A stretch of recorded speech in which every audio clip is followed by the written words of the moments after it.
chúng tôi hân hạnh được trình chiếu một trong những bài thuyết giảng sâu sắc với tựa đề Sư Phụ Luôn Luôn ở cùng chúng ta, phần 1 trong 3 phần trong tiết mục Giữa Thầy và Trò, được giảng bằng tiếng Anh vào ngày 22 tháng 12 năm 1992 tại Bình Đông, Đài Loan, còn được biết là Formosa.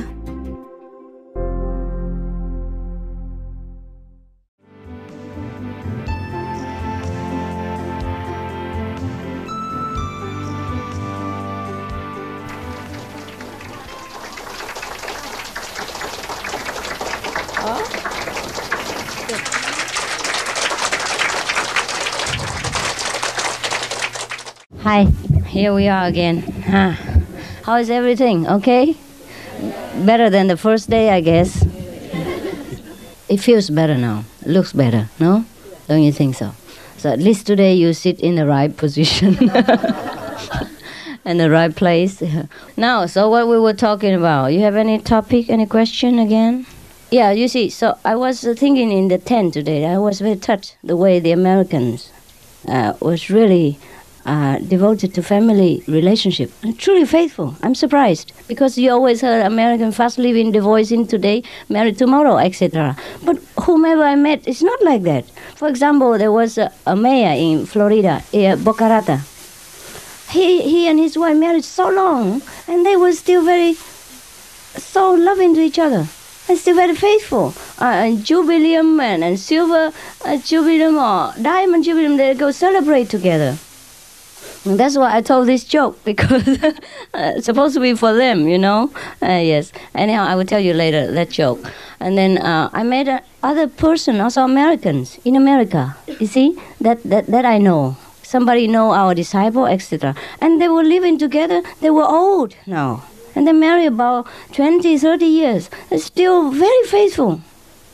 The way they act to each other, you know, and consider each other. For example, Steve, you know, not because he liked the Vietnamese community that he came to our center. First, he liked master, of course, teaching. And also because he's dedicated to his wife. He goes wherever his wife goes. And he's mixed in because of his wife. He feels the love for her makes him blind to anything else. And then he don't see any Vietnamese. Anybody will do. Understand? He just mixed in because he feels he's with her and that's it. He's not with anyone else. So it doesn't matter who is around, it doesn't matter. So if you love a master like that, then you're okay. You don't see anyone else. You only see the master. Yes. So at least you can learn something from the mundane relationship. If we can be so devoted, then we see nothing else. We have no problem. Everywhere we go, we're at home. Yeah? So be careful. All right? If we are not truly so devoted, then we know. We'll be disturbed a lot about the surrounding and the people. If we are devoted, then we know. Like Steve, he have no problem. He might not know that he devoted or he has no problem. But that's the way it is. Understand? That's the secret. That is the secret. And Craig, I didn't think he was so devoted to me either. I think he came because his wife introduced to him, and then he also is spiritual, but more or less was because of her. Is that not so, Craig? More or less, yes. Of course you like me also, I wouldn't say you don't. Understand?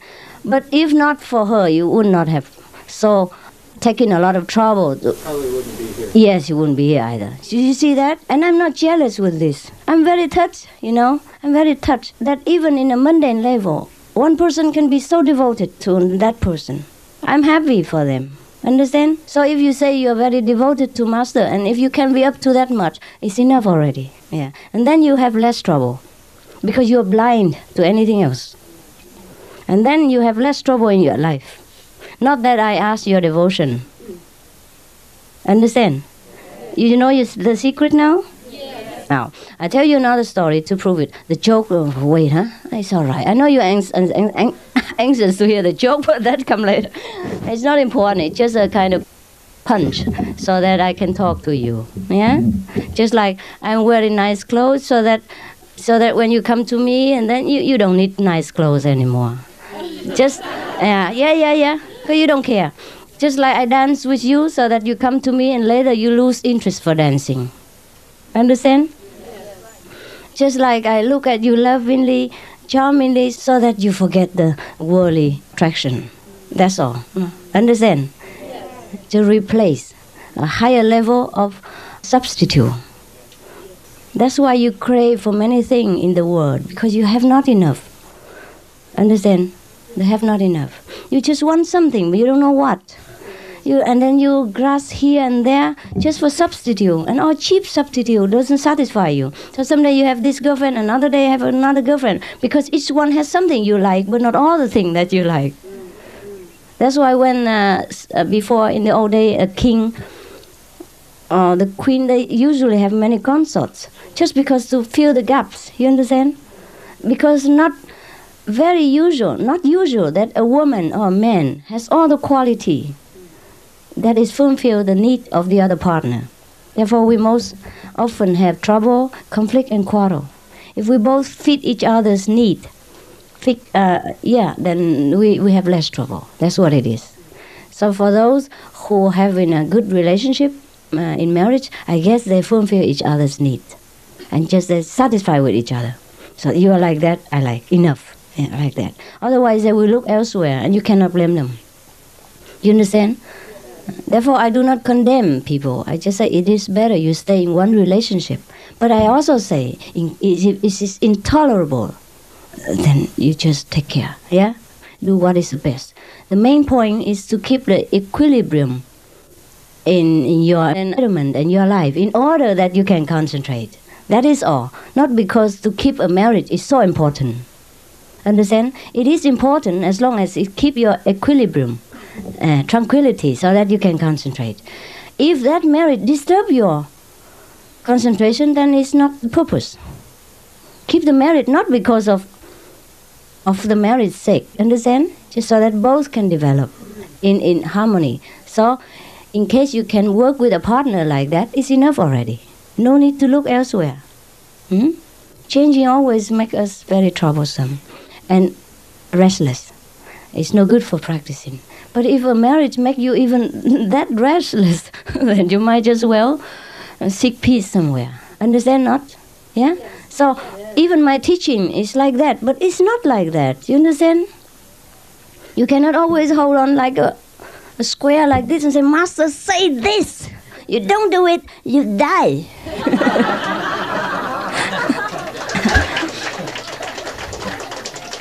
It's not true. It's not true. If I'm like that, I'm not worth to be called even a friend. Never mind a teacher. Huh? Okay. So try to understand the underlying teaching and not always hang on to the letter. Huh? For example, I always say sometimes, if before initiation you already had 2 women and you're all right all together, don't because of the precept, one person, one woman, one man, and then cut one. That's a make trouble. My purpose is to bring happiness to you and tranquility to your life, not to cause chaos and upheaval. Your love life and business in anything at all. That's not the purpose. You understand? That defeats the purpose in the beginning. Therefore, when you want to judge somebody or condemn a situation, you have to think carefully. Understand? You have to be flexible all the time, all the time, all the time. You have to see the situation and his inner intention and his level of understanding. If a child cannot walk very fast, you cannot scold him.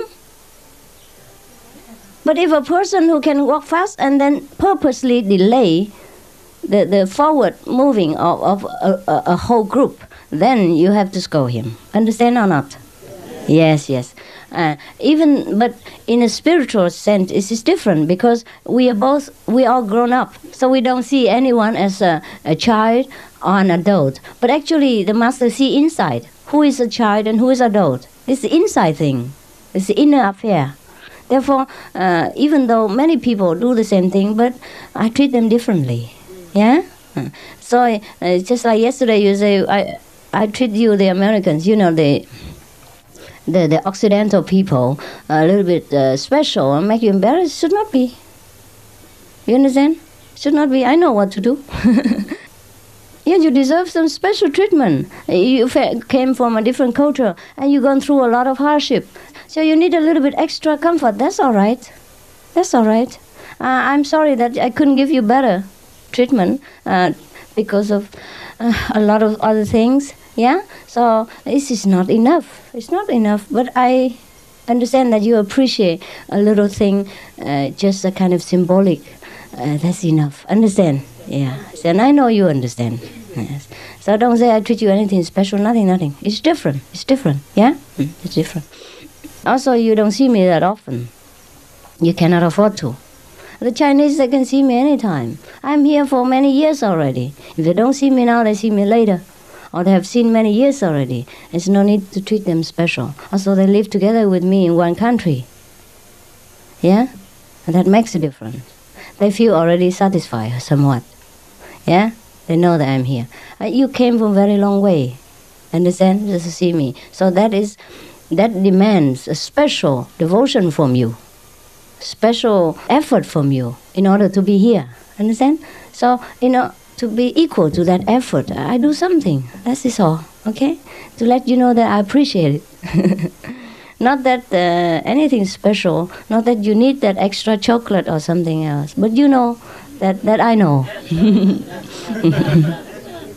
Yeah, Tony? I wanted to ask you about that, about devotion. Sincerity was always a difficult word for me to define for myself because, Ramakrishna, when he was trying to find God, he fell on his knees and he started begging, and soon the mother came to him. Right. And other, like Muktananda, for example, he would sit and not do anything, just wait for God. I don't know if I can myself ever. So devoted, right? But is that what we're striving for, or is, like you just mentioned that we traveled so far? That's also devotion. Is that? Yes, it is. It's the same kind of devotion. Yes, same kind of devotion. Otherwise, you would go to Florida Beach, or take your girlfriend to party, because you cannot prefer anything else. Well, he fall on his knees, you fall on the aeroplane. It takes money, time, and determination to come here. It's no fun. It's no fun to come here for 1 week and don't know what treatment you get even. And you know it. It's not fun. Except you truly like it. Yeah, that you have no other preference. Yeah, then you go. Understand? Yeah. Otherwise you could go to India even. There's so many masters there.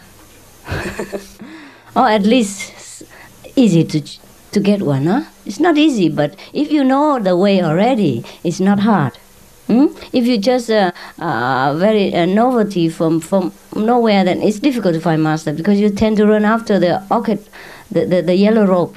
Yeah, then it's difficult to find. Or you try to run to Himalaya and search it in the snow.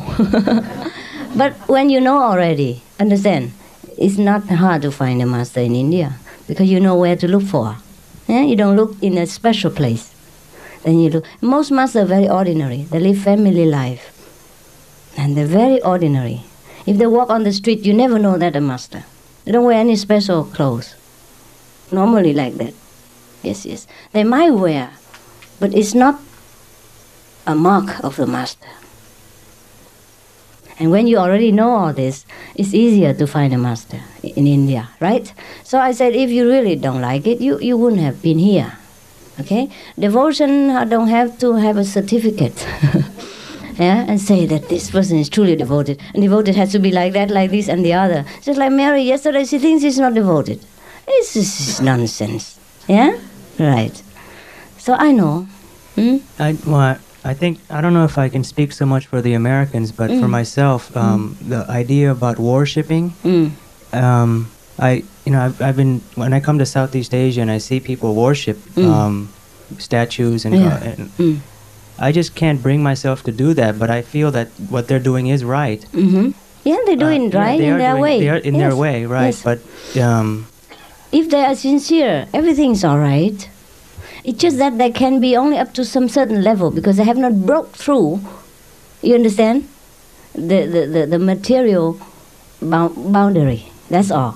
Doesn't mean that what they're doing is not right. It's just that it's not ultimate enough. It's not high enough for them. If they want to reach higher, that is all. Okay? So sincerity, something that we develop not at will, but through practice? It just comes to us. It's just a state of being. Yes, it will come, or it is already there. If you want to look for the Buddha nature, if you truly want to know yourself, that is devotion. No need to fall on your knees or do any kind of hula hoop, all kind of noisy worshipping ceremony. Devotion is inside. Is you truly longing to know what is it. That is devotion. And people make it differently, you understand? Once they found it, they found some of it, they're so happy. So they are very appreciate the master that has brought them to this state of understanding. So everything is master, master. That's a different kind of devotion. The intellectual people, they devote differently. They devote it in the calm way, in the inner way. And the more sentimental type, they devote it more inward and outward. Yes. Also, mostly the Oriental people, they are very affectionate. Outside, inside and outside. Sometimes outside and no inside. But the Occidental people, even they don't have it outside, they have it inside. Understand what I mean? That is for sure. And you don't have to judge the outer appearance to know that person devoted or not. To the Occidental people, I know. Understand? I understand both. I never condemn you, the American are not devoted or lousy practitioner. No. I didn't. Never. No? Did I? No. In some way, the behavior probably. I might say something. In some special case, but not as a whole. I never say that you're not devoted. I never say that you're worse than the Vietnamese. No, on the contrary, I treat you even better than them. No more special, because I understand your need. Not because you are Americans, but because I know to deal with you that way is more correct. Understand? Yes. Therefore, I answer many of your intellectual questions to satisfy your intellectual thirst. If the intellectual need is not appeased, then it's hard to come down and rise up to the higher level, because it's blocked you here. It stay here with many questions, with many doubts. You're in trouble. All right? So ask any question you want until you're truly satisfied. And never stop until you're truly, fully finished. All right? All right. I also have this. Have question. Well, I seem to think that there's a line to God. Yeah. Like, I'll draw it right here. Right. And then you jump over. And this is God over here. Yeah. And you're with us on this line. Yeah. Since we're initiated by you and Right. you're guiding us this way. Yeah. But life is like choice. We choose what we want to do, and if we make the wrong choice, the further away we go from the line. A little bit, yes. Right. And then? So, a question about choice. It's just a matter of how much burden you want to take upon yourself, right? As you're going on this path. If for example, if you have two different, if you have a choice between two different things, one of them might be the better choice, but you chose the one that's not better. Does that mean you're carrying on more burden on this path, the spiritual path? Actually, we don't have that many choice. We only think we have choice. That's a Maya power. Now I tell you the example. For example, you have two choices to make, right? And you think you make this choice because it's correct. Right, you're happy. You make this choice. You're going to success. But it's not true. If it is supposed to be God's will that you success in this choice, then you will success. Otherwise, you at the end, you will come round to the other choice. And then at that time you think, I have no other choice. I have this choice instead. Actually, it's already arranged. And the burden comes when we think we make choice. The burden comes when we think we are the doer. The karma comes when we cannot rely on the whole universal great plan. We take the burden upon ourselves. Emerson, yeah, the American teacher, he said, a great burden falls from the shoulder when you let God run the universe. That's fantastic. One sentence enough. Understand? Yeah. We have no choice, really. And there's no such thing as should, huh? Huh? What? No such thing as should. Should? Should. I should have done that. I should have. I should have done that. That's just guilt, right? Yeah, useless. That's why I tell you, just relax, let live, let go, and then you will know what's right, what's wrong. Then you're one with the universe, universal great plan. Okay. Otherwise, in the universal plan, we are just nothing. We're just a bubble in the sea. Come and go very fast. But because of the time impression, that we think we have a duration of something. Understand? In universal understanding, there's no such thing. Anything exists. Any time, any duration at all. It exists because the Maya power let us know that we exist. That we have a duration of a lifespan, etc. That we do something in a certain length of time. It is all Maya's play. But it's all right, let's play with it. Okay? For example, lately I was very tired. Whenever I'm with many people, I will be definitely tired. Otherwise, I'm not. I can tell you. Yesterday, did you hear somebody say, I can climb the wall, I can climb mountain, I can walk through in the middle of the night and be in control in any situation without physical strain, without mental fatigue. But when I'm with people, I pay all my attention to you. Then I'm exhausted because my attention is too much outward and I'm not inside. I am inside, but also outside. I'm inside, not fatigued, but I'm outside fatigued. My body fatigued, because it has only the capacity of a car. Understand? The driver cannot do anything when the car is kaput. Huh? When the engine run wild and it's too hot, I have to rest. Otherwise it will bust. Understand? That's it, that's all. My body is just a car. I can drive it crazy sometimes, but it has to stop sometimes.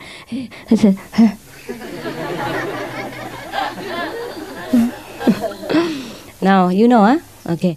Yes. Oh, we might think that way. We might think that sometimes because it's a habit that we think we are the doer. Yes. But actually, the whole universal's plan is already planned. You remember even one hair fall down is also the intention of the Lord. Yes. But we know everything, but we don't know anything. We read every book, but we never understand. Hear you hear, but you do not understand. See you see, but you do not perceive. That's the trouble. So we need some guy like a master. He explained it again with conviction, with full force of enlighten, self-enlighten. Then you get it. Understand? A banker, a bank owner who talk to you, you know he has support of money. But another person who has no money but talk about money, talk about billions, still doesn't give you any assurance. Understand what I mean? Yes, that's the difference. Both talk about money, but you are assured by somebody who is millionaire, and you are not assured by someone else who has no penny. Understand? What was it? Your main point? The point was that we should. Sometimes I find myself thinking too much. Yes, and you do. The intellectual people do that. Yeah, and when I do that, I start to feel. You know that when I meditate, it goes away, but yeah. it comes this weird feeling around my face. Understand. But when I stop thinking, it's gone. I was in a store in America looking for a jacket or just something to keep warm from the cold in Taiwan, but it hasn't been cold really here. So I bought some things. I spent 2 or 3 hours in the store deciding on whether I should buy something that's buying clothes.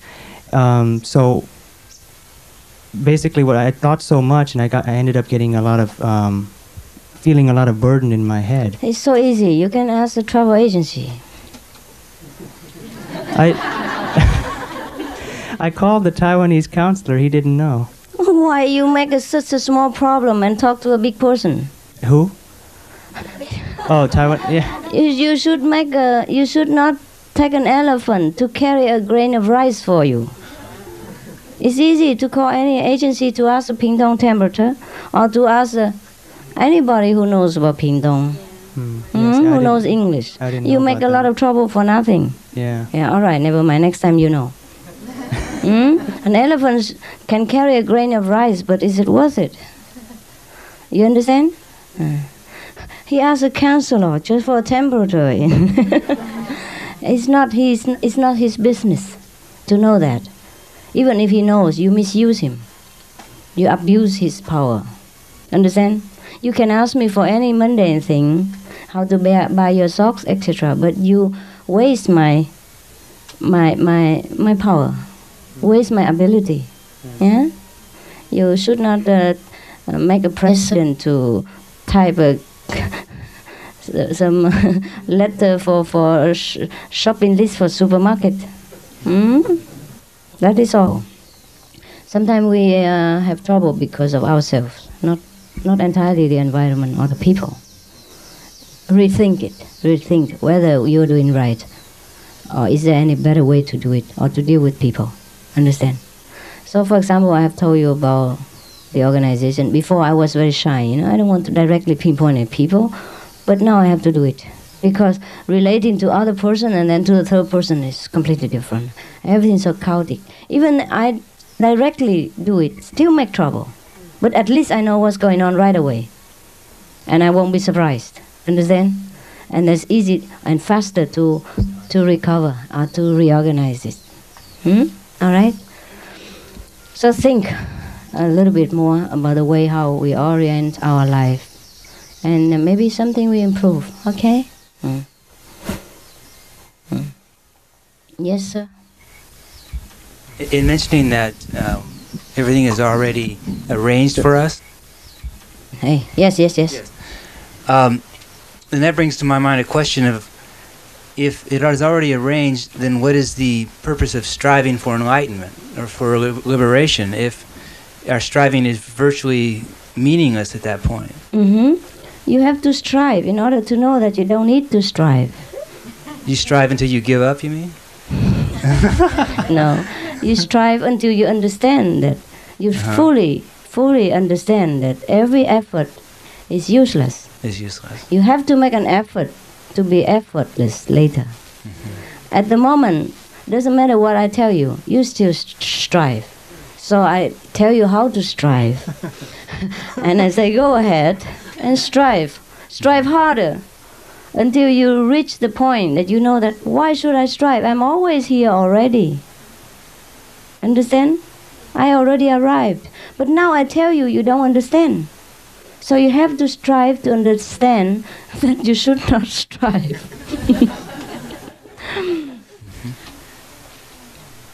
Okay, Vincent? Because now, if I tell you don't strive, can you stop?